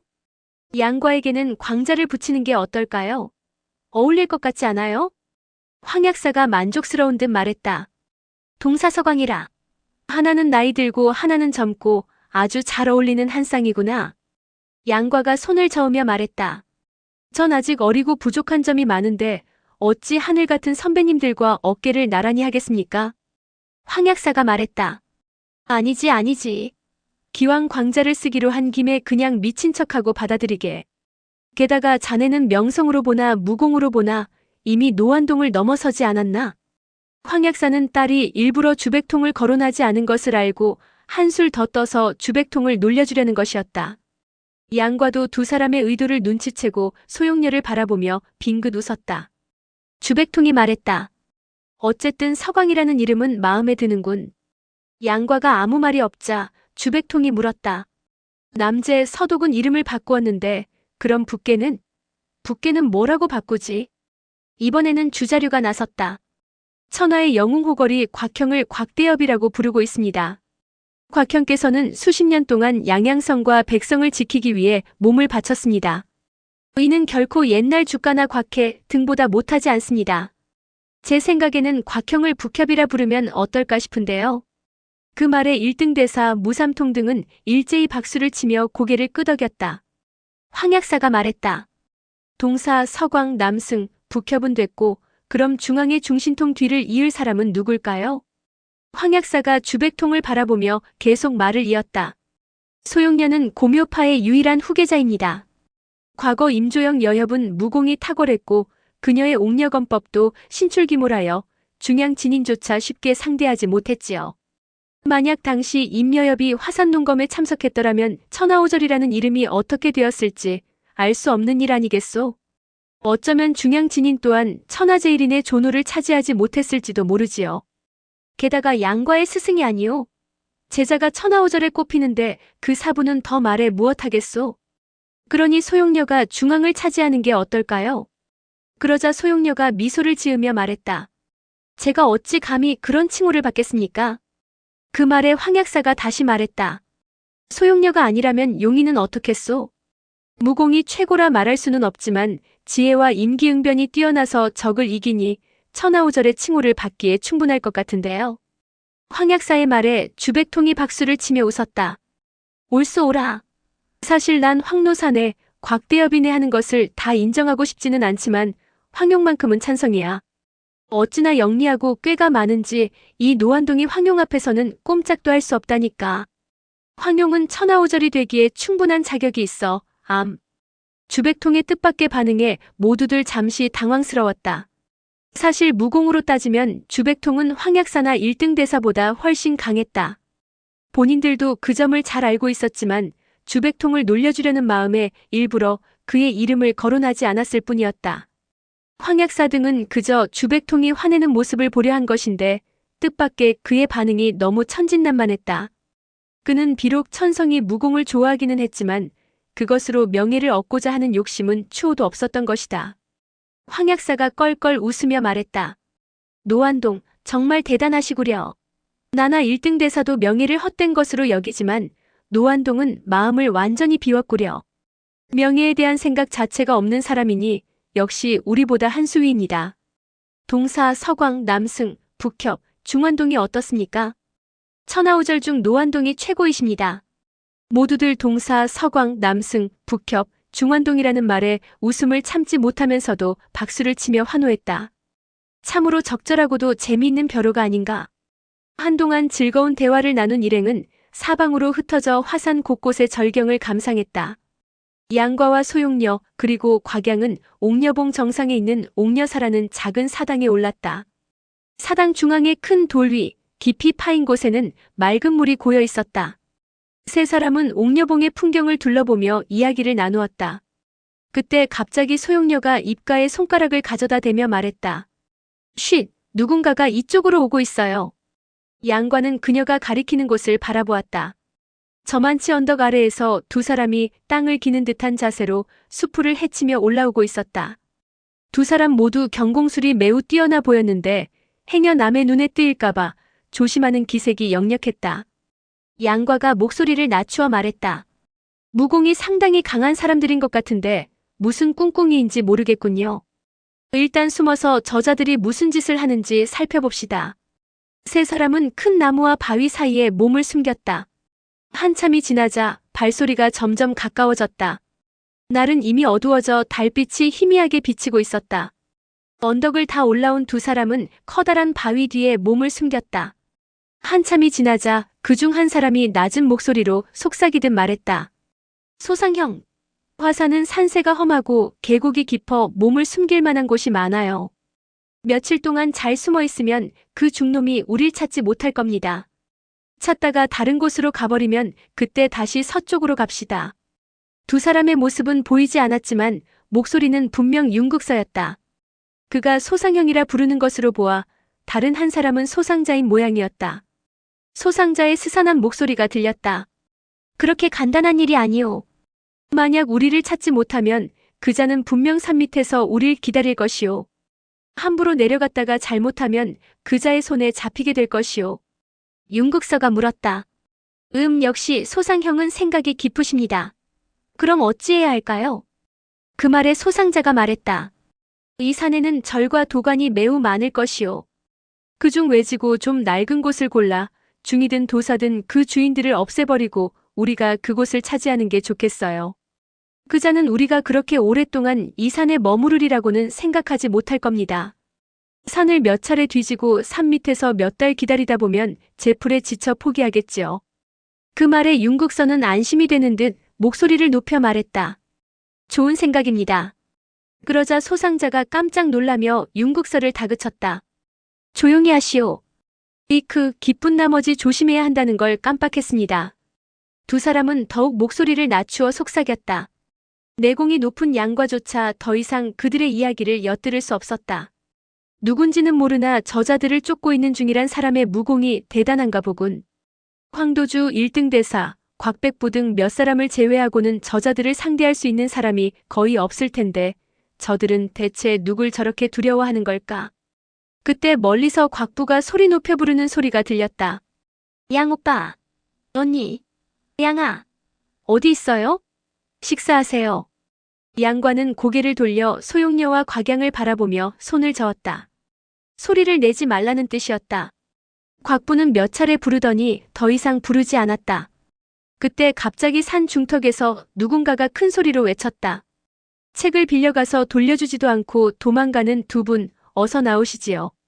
목소리가 어찌나 우렁찬지 온 산이 쩌렁쩌렁 울렸다. 내공이 얼마나 강한지 알 수 있었다. 비록 상대방을 압도하는 위력은 없었지만 내공만큼은 양과의 장소에 뒤지지 않을 것 같았다. 양과는 깜짝 놀랐다. 세상에 내가 모르는 사람 중에 이런 고수가 있었다니. 양과는 몸을 살짝 내밀어 소리가 나는 쪽을 바라보았다. 달빛 아래 검은 그림자가 빠른 속도로 산을 올라오고 있었는데 자세히 보니 두 사람이었다. 한 명은 회색 승복을 입은 승려였고 또 한 명은 어린 소년이었다. 소상자와 윤국선은 숲을 사이에 몸을 숨긴 채 숨을 죽이고 있었다. 양과는 승려의 걸음걸이며 몸놀림을 보고 또 한 번 감탄을 금치 못했다. 경공술은 용이나 나보다 못하지만 이렇게 험한 산을 어린 소년을 끌고 저렇게 빠른 속도로 올라오다니 내공이 상당하구나. 내공으로만 따지면 1등 대사나 곽백부에 필적할 만큼 대단해 보이는군. 그런데 왜 지금까지 저 승려에 관한 이야기를 전혀 들어보지 못했을까? 승려는 언덕 위로 올라와 사방을 살폈다. 그러더니 소상자와 윤국서의 모습이 보이지 않자 서쪽을 향해 방향을 바꾸었다. 그때 곽양이 참지 못하고 소리를 질렀다. 이봐요, 그 두 사람 저기에 있어요. 곽양이 입을 열자마자 바람 소리가 나더니 두 개의 암기가 곽양을 향해 날아왔다. 그걸 보고 양과는 옷소매를 휘둘러 암기를 받아냈다. 소상자와 윤국서는 양과를 보고 이만저만 놀란 것이 아니었다. 두 사람은 서로 눈짓을 교환한 후 풀숲에서 빠져나와 동쪽을 향해 달리기 시작했다. 그러자 양과가 도망가는 두 사람을 향해 암기를 던졌다. 양과가 날린 암기는 두 사람의 얼굴을 스쳐 지나갔는데 그 위력이 어찌나 강한지 두 사람은 얼굴이 칼에 베인 듯 쓰라렸다. 두 사람은 낮은 비명소리를 내며 북쪽으로 방향을 바꿨다. 그러나 이미 그들 앞을 승려가 가로막고 섰다. 소상자와 윤국선은 더 이상 피할 수 없음을 깨닫고 무기를 꺼내들었다. 한 사람은 곡상봉을 들었고 또 한 사람은 연편을 꺼냈다. 그러나 승려는 두 사람은 내버려둔 채 양과를 돌아보며 합장하여 예를 갖추었다. 누구신지 모르오나 소림사의 각원이 크게 감사드립니다. 각원이라는 승려는 50살 정도 되어 보였는데 무인보다는 학자 같은 기품이 넘쳐 흐르는 사람이었다. 양과도 각원을 향해 예를 갖추었다. 소자 양과 대사님께 인사드립니다. 양과는 이미 소림사의 방장과 달마원과 나한당의 수좌를 만나본 적이 있었다. 그러나 그들의 무공은 지금 눈앞에 있는 각원에 미치지 못하는 것 같았다. 그래서 의문이었다. 어찌 이런 고승에 관한 이야기를 한 번도 들어본 적이 없단 말인가? 각원이 공손한 태도로 대답했다. 소승, 양거사를 만나 뵙게 되어 영광입니다. 각원이 곁에 있던 소년에게 말했다. 어서 양거사께 인사를 올려라. 그러자 소년은 앞으로 다가가 양과를 향해 절했다. 양과도 반절을 하여 예를 갖추었다. 소용녀와 곽양 역시 각원에게 합장하며 예를 갖추었고 각원과 어린 소년 역시 두 사람에게 예를 갖추었다. 소상자와 윤국선은 한쪽에서 굳은 듯 서 있었다. 싸우자니 실력이 각원, 양과 소용녀 등에 비할 바가 아니었고 달아나자니 그 역시 불가능해 보였다. 두 사람은 어떻게 하면 이 위기를 넘길 수 있을까 서로 끊임없이 눈짓을 주고받았다. 양과가 말했다. 귀사의 나한당 수좌이신 무색선사께서는 매우 호탕하고 활달하신 분이시지요. 저는 그분과 10여 년 전부터 잘 알고 지내는 사이입니다. 6년 전 귀사의 방장이신 천명선사의 부름을 받아 귀사에 가서 예를 올린 적이 있었습니다. 그 덕에 달마원 수좌이신 무상선사 등 여러 고승을 만나뵐 수 있는 귀한 기회를 얻었습니다. 아마도 대사님께서는 그때 절에 계시지 않으셨나 봅니다. 신조대엽 양과의 이름은 이미 천하에 유명해져 있었다. 그러나 각원은 양과를 전혀 모르는 눈치였다. 아, 양거사께서는 천명사숙, 무상사형, 무색사형과 친분이 있으시군요. 소승은 장경각에서 일하는 관계로 30여 년 동안 바깥 출입을 하지 않았습니다.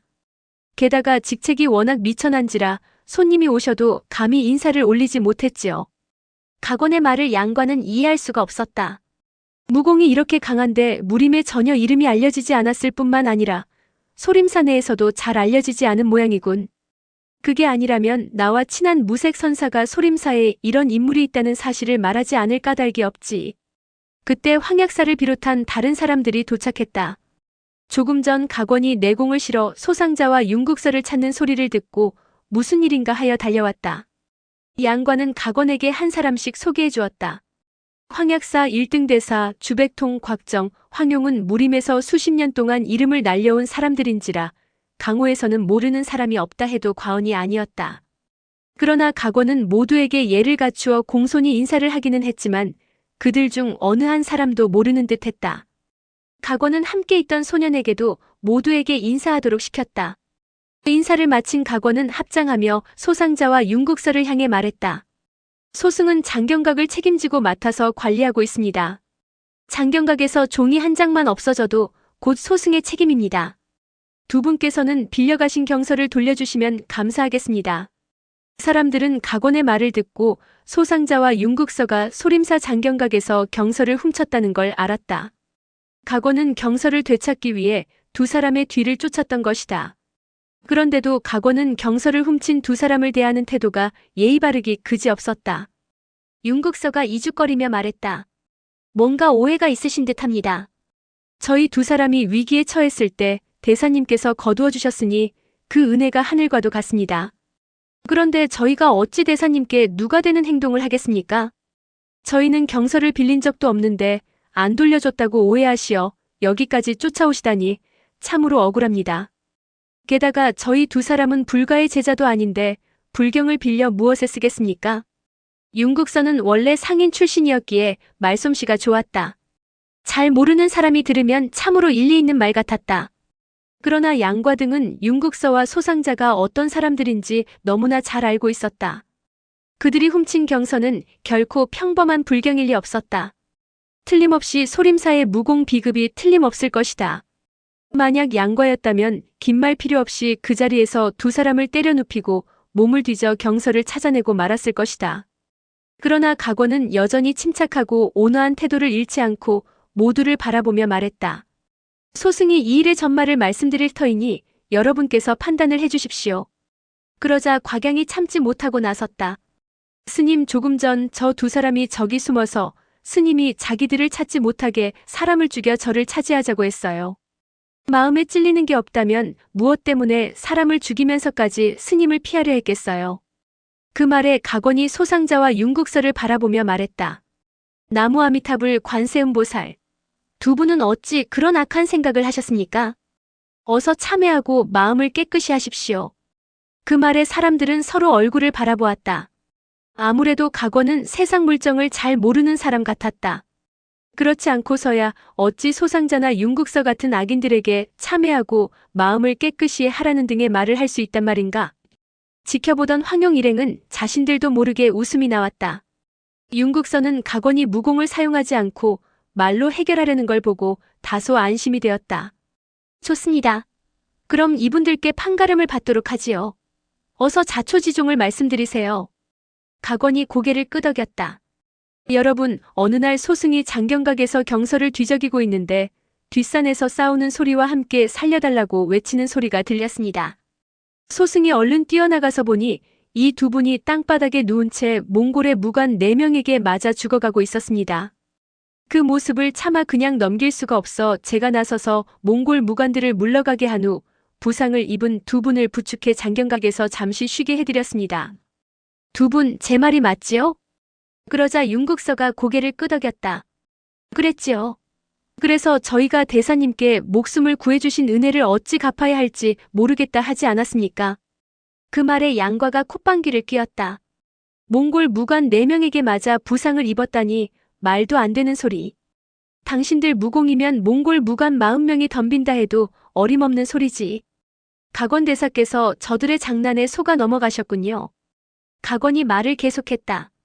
두 분께서 하루 동안 푹 쉬고 나더니 침상에 누워만 있으니 무료하다며 경서를 좀 빌려달라 하셨습니다. 소승은 불경을 읽는다고 하기에 좋은 일이라고 생각했습니다. 게다가 두 분께서 자진해서 불법을 공부하시겠다 하니 참으로 좋은 일이 아닙니까? 하여 경서 몇 권을 보여드렸지요. 그런데 어느 날 밤 두 분께서 소승이 좌선 입정을 하고 있는 틈을 타서 여기 있는 어린 제자 군보가 읽고 있던 능가경을 가져가셨지 뭡니까?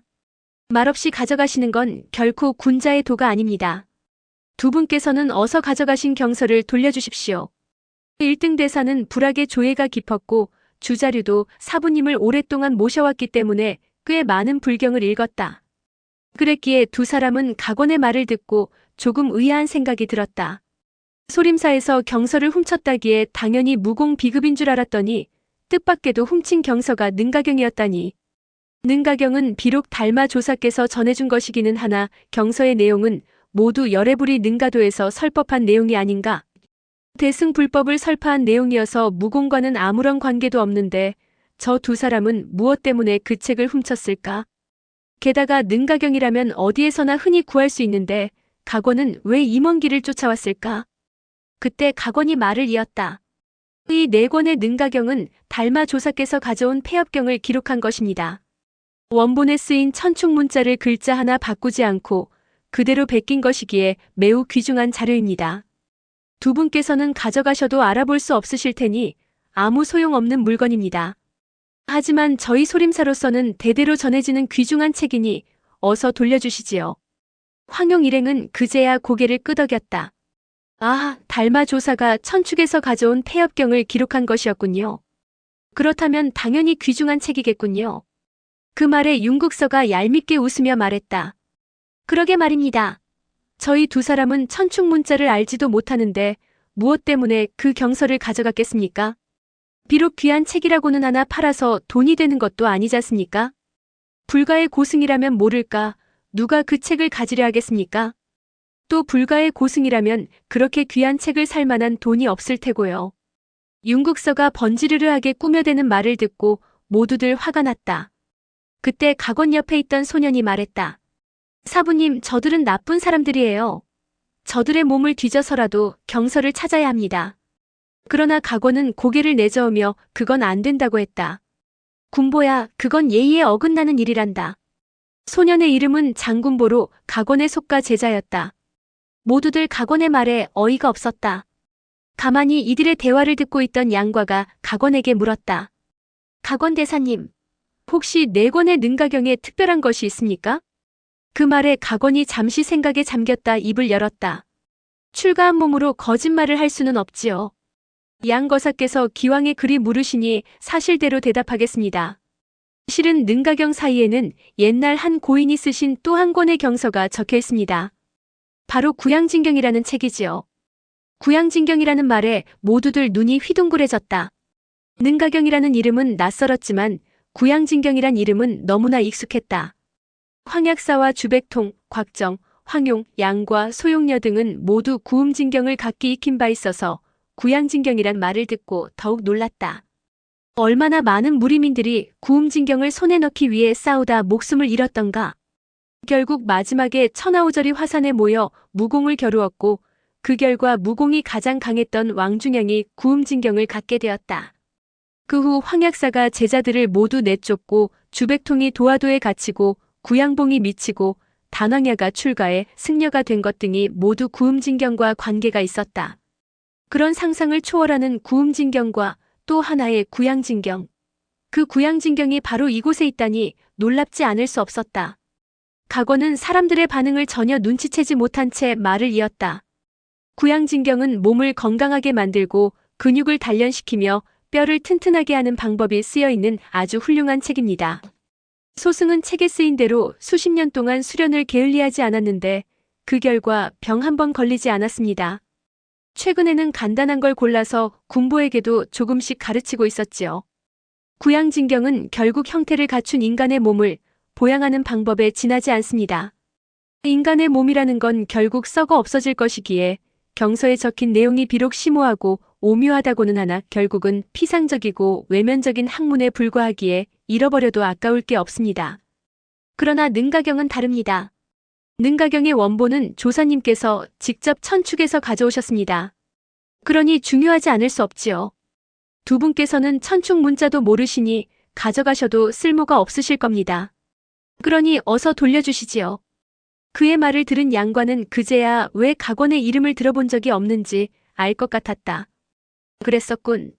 저분은 최상승 무공을 익혔는데도 본인 스스로 그런 사실을 전혀 모르고 있구나.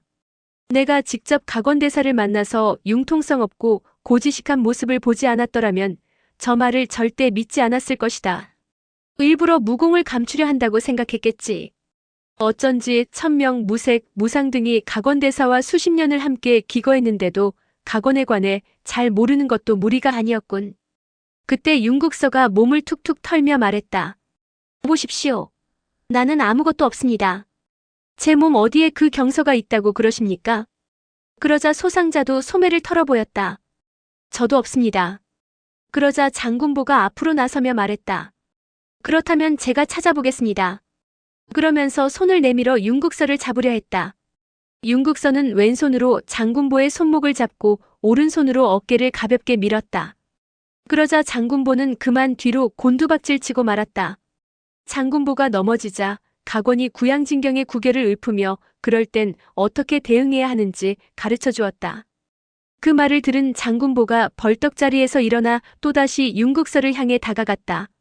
황용 일행은 각원이 장군보에게 무공을 일러주는 걸 보고 웃음이 나왔다. 군자 같은 각원이 제자에게 싸우는 법을 가르쳐주다니. 윤국서는 자신을 향해 다가오는 장군보의 팔을 잡아 앞으로 밀었다. 그러나 이번에는 사부가 가르쳐준 대로 내공을 운영한 장군보를 밀어내지 못했다.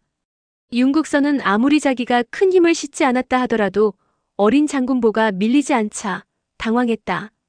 윤국서가 더욱 힘을 주어 장군보를 밀었으나 장군보는 내공을 운기에 그 힘에 대항했다. 그러나 요령없이 힘으로만 맞서는 장군보를 윤국서가 당기자 장군보는 자기 힘에 못 이겨 그만 앞으로 넘어지고 말았다.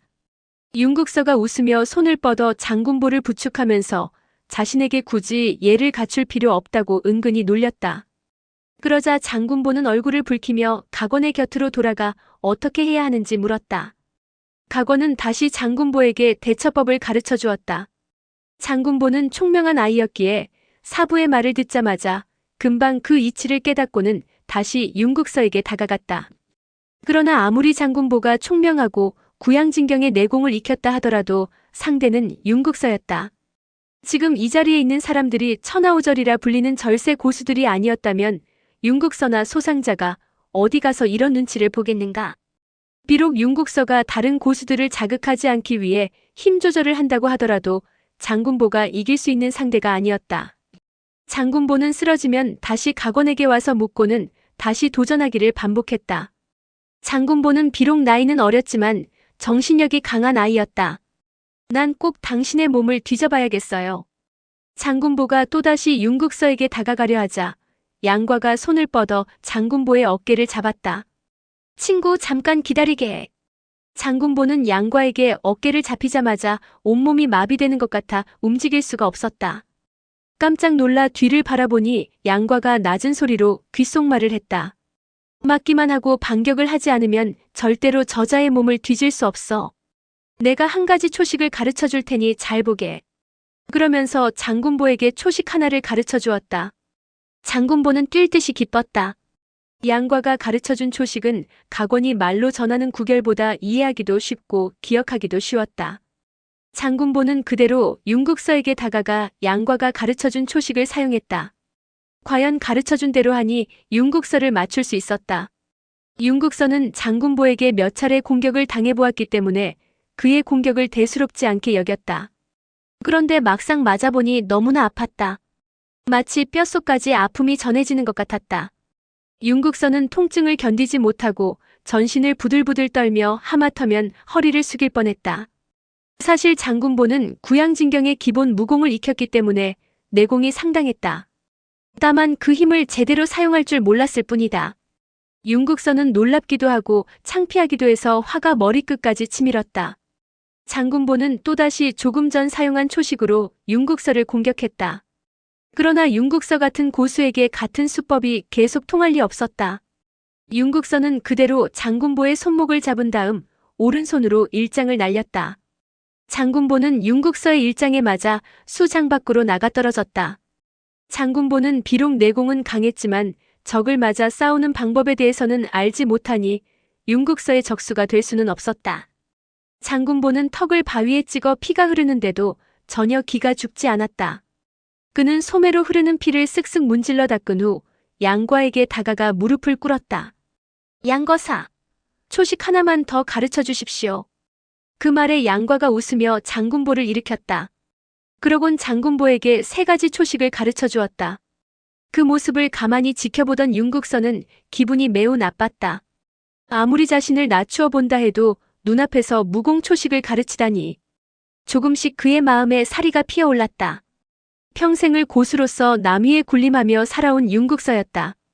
비록 지금은 강적들에게 둘러싸여 목숨을 걱정하는 처지이기는 하나 그렇다고 언제까지고 수모를 당할 수는 없는 노릇이었다. 설사 양과 등에게 공격당한다 해도 이름 없는 이런 어린 녀석에게 모욕을 당하는 것보다는 나을 것 같았다. 윤국서는 장군보가 다가오자 상대가 출수하기 전에 순간적으로 땅을 박차며 앞으로 쏜살같이 튀어나갔다. 그러곤 강한 내력을 실어 일장을 날렸다. 그 모습을 보고 사람들이 순간 짧은 외마디 비명을 토했다. 윤국서가 이제 조금만 더 손을 내밀면 이 짜증나는 싸움을 끝낼 수 있을 터였다. 그런데 바로 그때 휙 하고 바람을 가르는 소리와 함께 작은 돌멩이가 윤국서의 명치를 때렸다. 돌멩이는 비록 작았지만 그 힘은 보통이 아니었다. 물론 이 돌멩이는 양과가 탄지신공으로 날린 것이었다. 순간 명치에 큰 충격을 받은 윤국서의 몸이 경직되자 장군보가 있는 힘껏 윤국서를 가격했다. 결국 윤국서는 온몸이 마비되면서 손발에 힘이 빠져 그 자리에 주저앉고 말았다. 장군보는 윤국서가 이미 대항할 힘이 없음을 알고 가까이 다가갔다. 실례하겠습니다. 장군보는 손을 뻗어 윤국서의 몸을 뒤졌다. 그러나 능가경은 나오지 않았다. 장군보는 고개를 들어 소상자를 바라보았다. 소상자는 장군보가 바라보는 이유를 알 수 있었다. 소상자는 웃으며 도포를 툭툭 털어보이며 말했다. 나는 절대 경서를 가지고 있지 않으니 이만 실례하겠습니다. 언젠가 또 만나게 되겠지요. 소상자는 몸을 날려 서남쪽을 향해 달렸다. 그러나 각원이 번개같이 몸을 날려 소상자의 앞을 가로막았다. 소상자는 일이 이렇게 되자 문득 사리가 솟구쳐 올랐다. 그는 험악한 얼굴로 최대한의 내력을 실어 각원의 가슴을 향해 일장을 뻗었다. 그 모습에 양과 주백통, 일등, 곽정 등 4사람이 위험하다며 동시에 소리쳤다. 그와 동시에 퍽 하는 소리가 났다. 각원은 이미 가슴에 소상자의 일장을 맞았다. 그러나 이게 웬일인가? 각원이 아니라 소상자의 몸이 마치 끈 떨어진 연처럼 휙 날아가 수장 밖에 떨어지는 게 아닌가? 소상자는 고통스러운 듯 몸을 웅크리더니 꼼짝도 하지 못했다. 각원은 이미 구양진경을 상당한 경지까지 수련한 상태였기에 자연스레 체내에 진기가 회전하면서 적의 공격을 튕겨낸 것이다. 그래서 소상자의 공격은 각원의 몸에 닿은 후 그대로 반사되어 돌아갔다. 결국 소상자는 평생 쌓아온 공력으로 스스로를 공격한 셈이 되었다. 그러니 중상을 입지 않을 수 없었다. 모두들 깜짝 놀라면서도 안도의 숨을 내쉬었다. 장군보가 다가가서 소상자의 몸을 뒤졌으나 역시나 경서는 나오지 않았다. 양과가 각원에게 다가가 합장하며 공손히 예를 갖추었다. 대사님의 신공이 놀랍습니다. 거사께서 제 제자를 지도해 주셔서 악인들을 제압할 수 있었습니다. 정말 감사드립니다. 그때 지켜보던 황용이 입을 열었다. 대사님, 한 가지 이해가 가지 않는 게 있는데 감히 여쭈어도 될는지요? 물론이지요. 제가 아는 대로 일러드리겠습니다. 얼마든지 물어보시지요.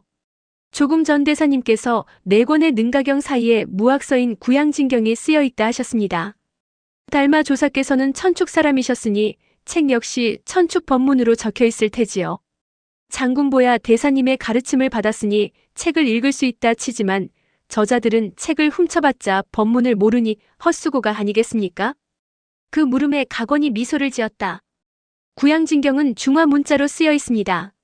달마조사께서 소림사에 오신 후 본사의 선배 승려께서 백지 위에 법문으로 된 경문의 원문을 기록하셨습니다. 그게 바로 네 권의 법문 능가경입니다. 이 네 권의 능가경은 행간이 매우 넓고 공백이 많았습니다. 언제 누가 그랬는지는 모르지만 한 고인께서 그 행간의 공백에 중화 문자로 네 권의 구양진경을 기록하셨습니다. 구양진경에 기록된 내용은 해탈을 위한 가르침도 아니고 어떤 사상을 논하는 것도 아니며 대의나 불법을 논한 책도 아니었습니다.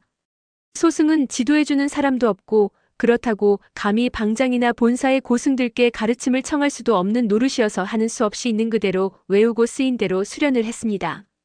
그리고 시간이 나는 대로 이 아이에게도 가르쳐 주었지요. 황용과 양과 등은 어이가 없었다. 정말 고지식한 분이구나. 이분과는 더 이상 깊은 이야기를 할 수 없겠구나. 양과가 말했다. 조금 전 저자들이 하는 말을 들었는데 경서는 분명 저들이 훔쳐갔습니다. 다만 어디에 숨겨두었는지를 알 수가 없군요. 그러자 무수문이 끼어들었다. 고문을 해서 자백을 받아낼까요? 그 말에 각원이 고개를 저었다. 안 됩니다. 그래서는 안 됩니다. 그때 서쪽 산등성이에서 원숭이 울음소리가 들렸다. 고개를 돌려보니 양과의 신조가 원숭이 한 마리를 날개로 쫓으며 다가오고 있었다. 원숭이는 몸집이 크고 힘이 세 보였지만 신조의 위세에 눌려 감히 맞서 싸우지 못하고 비명을 지르며 이리저리 도망가기에 바빴다. 그 모습을 보고 윤국서가 자리에서 일어나더니 소상자를 부축해 일으켰다. 그러고는 원숭이를 향해 손을 흔들었다. 윤국서를 본 원숭이가 소리를 지르며 반가운 듯 달려왔다. 아마도 윤국서에게 훈련을 받은 모양이었다. 두 사람은 비틀거리며 원숭이와 함께 산을 내려갔다.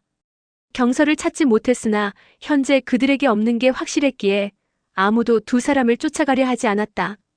그들이 떠난 후 각원과 장군보도 1등 및 양과 등을 향해 작별 인사를 하고 산을 내려갔다. 이제 정말 작별할 시간이 되었다. 양과가 말했다. 우리도 이만 떠나야 할 것 같습니다. 정말 반가웠습니다. 언젠가 강호에서 만나면 술 한잔하며 쌓인 이야기를 나누도록 하지요. 양과는 1등, 주백통, 영고, 황약사, 곽정, 황용, 점창어은, 무삼통, 주자류 등을 향해 일일이 예를 갖추어 인사를 했다. 정령 육무상 등과는 악수를 하며 작별을 고했다. 인사를 마친 후 양과는 곽양을 바라보았다. 양아, 잘 지내야 한다. 만약 어려운 일이 생기면 금침이 없어도 괜찮으니 언제든지 날 찾아오너라. 그 말에 곽양이 울먹이며 고개를 끄덕였다. 양과는 야율제, 곽부, 무시 형제 등과도 인사를 나눈 후 소용녀의 손을 잡고 신조와 함께 산을 내려갔다. 그들의 모습이 점점 시야에서 사라지자 곽양은 끝내 참지 못하고 눈물을 흘렸다. 달빛은 휘영청 밝았고 바람에 나뭇잎 스치는 소리가 을씨년스럽게 들려왔다. 그동안 신조 협녀를 사랑해주셔서 감사했습니다. 다음에는 소호강호로 찾아뵙겠습니다. 오늘의 영상은 여기까지입니다. 영상이 도움이 되셨다면 구독과 좋아요, 알람 설정 부탁드립니다. 시청해주셔서 감사합니다.